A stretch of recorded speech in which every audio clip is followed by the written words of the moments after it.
Hello aspirants, I am आभास माथुर। अपन इस channel पर शुरू कर रहे हैं करंट अफेयर्स की सीरीज। ये करंट अफेयर सीरीज बहुत इंपॉर्टेंट रहने वाली है यूपीएससी के लिए। यूपीएससी 2026 के प्रीलिम्स के लिए और मेंस के लिए ये सीरीज बहुत इंपॉर्टेंट रहने वाली है। अपन इसमें सारे टॉपिक्स कवर करेंगे जो जो यूपीएससी के लिए इंपॉर्टेंट हैं। अपना काम न्यूज को कवर करना नहीं है, अपना काम है उन टॉपिक्स को जो करंट अफेयर्स में हैं आजकल या पिछले एक साल में रहे हैं और वो इंपॉर्टेंट है यूपीएससी के लिए, उनको कवर करना अपना टारगेट है। इस चैनल पर अपन बहुत अच्छे से पढ़ने वाले हैं करंट अफेयर्स। आइए शुरू करते हैं इस सीरीज का पार्ट 1। पहला टॉपिक है यूरेशियन इकोनॉमिक यूनियन।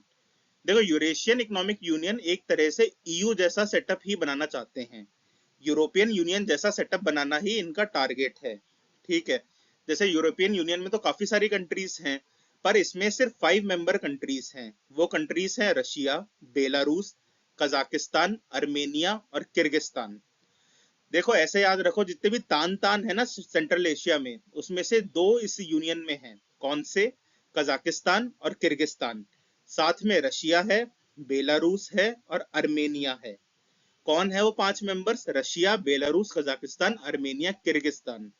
देखो, सवाल ऐसा भी आ सकता है यूरोपीय यूरेशियन इकोनॉमिक यूनियन से कि कौन है वो 5 कंट्रीज, या वो कंट्रीज की लिस्ट दे देंगे, को 7-8 कंट्रीज दे देंगे और पूछेंगे कौन है कौन नहीं है। तो इनके मेंबर्स याद रखना बहुत ज्यादा जरूरी है। It is an international organization for regional economic integration established by the Treaty of EEU. It came into force on 1st Jan 2015। ठीक है, 2015 में ये बना था। इसकी ये क्यों है? ये इंटरनेशनल ऑर्गेनाइजेशन है फॉर रीजनल इकोनॉमिक इंटीग्रेशन। ये इकोनॉमिक इंटीग्रेशन के लिए बनी हुई ऑर्गेनाइजेशन है, ये हमें याद रखना है। Eurasian economic commission is the executive body of the union. देखो, यूनियन का नाम तो यूरेशियन इकोनॉमिक यूनियन है, पर इसकी एग्जीक्यूटिव बॉडी का नाम है यूरेशियन इकोनॉमिक कमीशन। ठीक है, इसका गोल क्या है? It provides for free movement of goods, services, capital and labour. ठीक है, किन किन चीजों के फ्री मूवमेंट के लिए ये बनाई गई है यूनियन?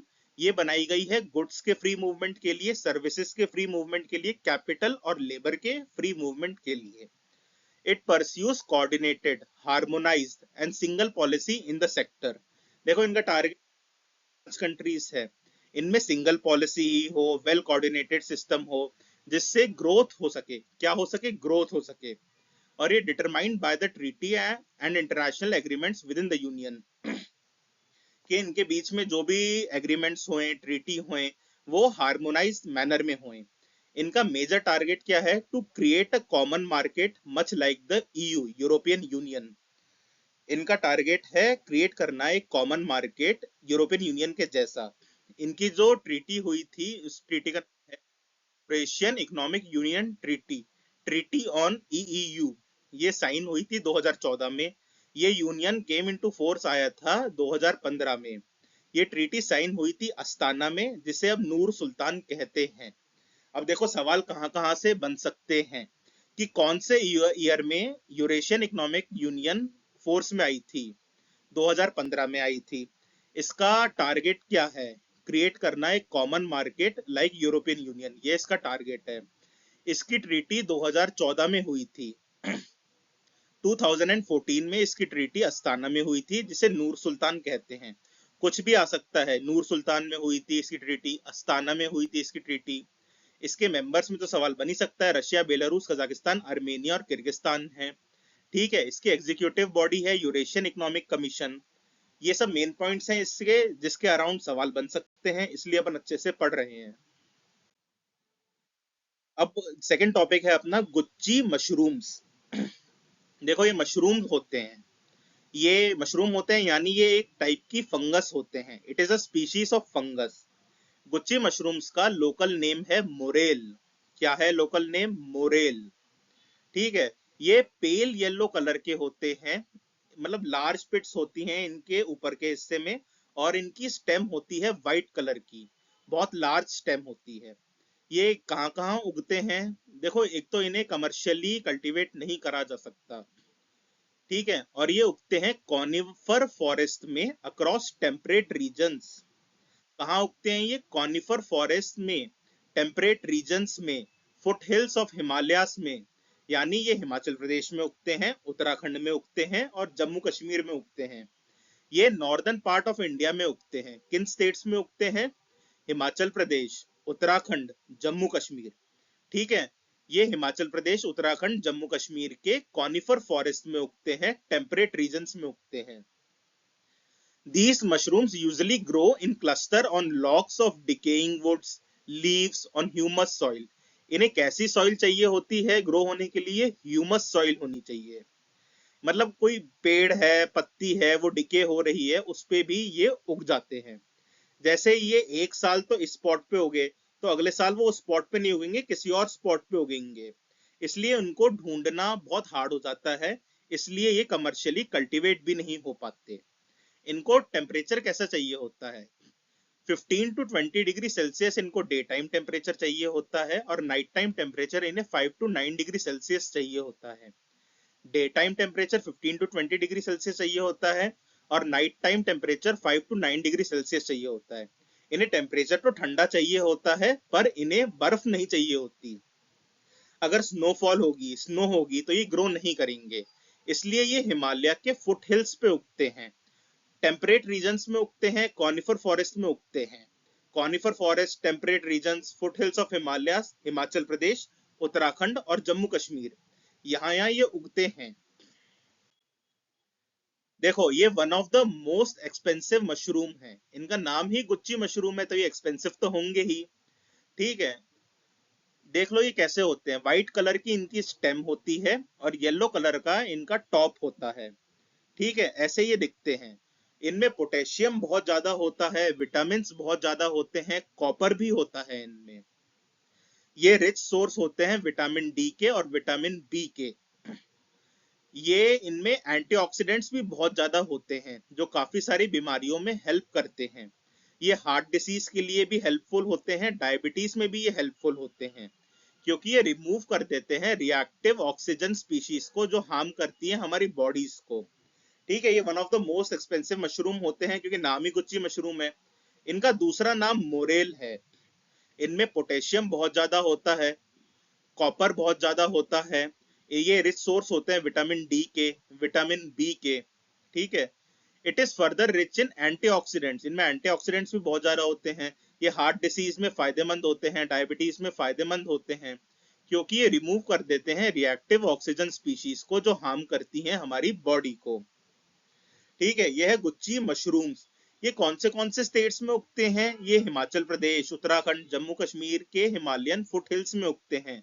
कॉनिफर फॉरेस्ट हो, टेम्परेट रीजन्स हो, ये वहां उगते हैं। ये एक साल जहां उग जाते हैं, ये दूसरे साल वहां नहीं उगते। ये ह्यूमस सॉइल में ही उगते हैं।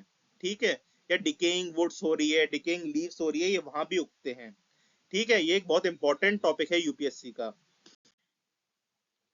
अगला है डारफूर रीजन। देखो, डारफूर एक रीजन है। कौन से देश में आता है डारफूर? डारफूर आता है सूडान में।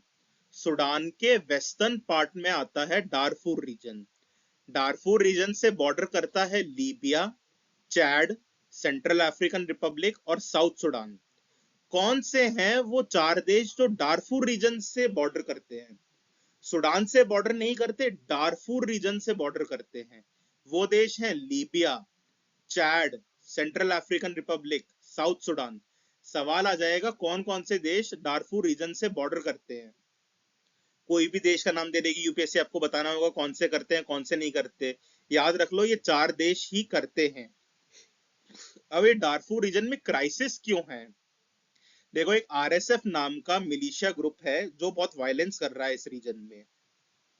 इन्होंने एनसर्कल यानी कैप्चर सा कर लिया है नॉर्दर्न डारफूर के कैपिटल अल फशेर को। इन्होंने अल फशेर में बहुत ज्यादा वायलेंस करा है। किस ग्रुप ने करा है? आरएसएफ नाम के ग्रुप ने।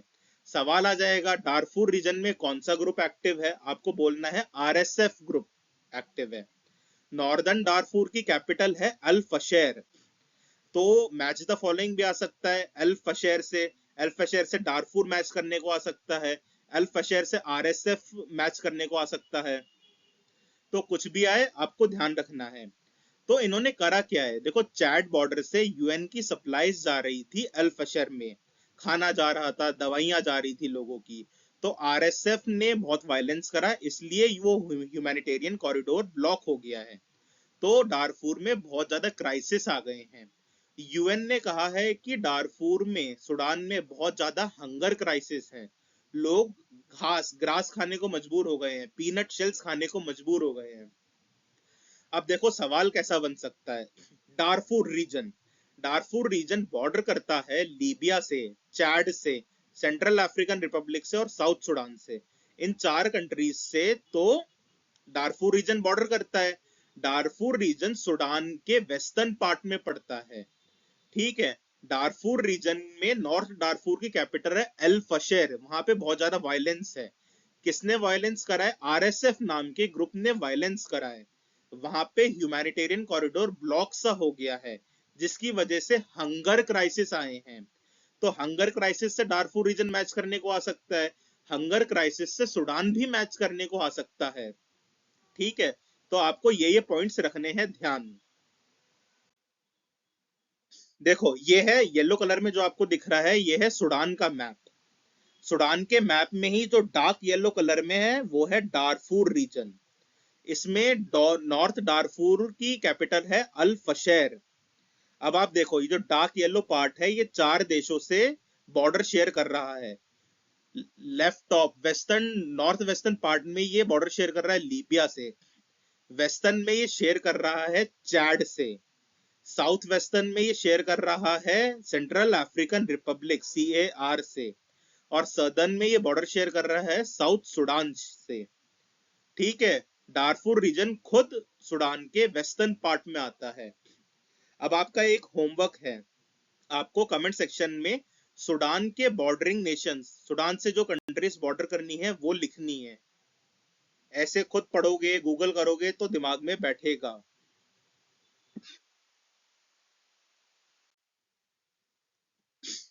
फिर अपना टॉपिक आता है financial benchmark India private limited, FBIL। FBIL बना कब था? 2014 में बना था। 2014 में FBIL बना था प्राइवेट लिमिटेड कंपनी से।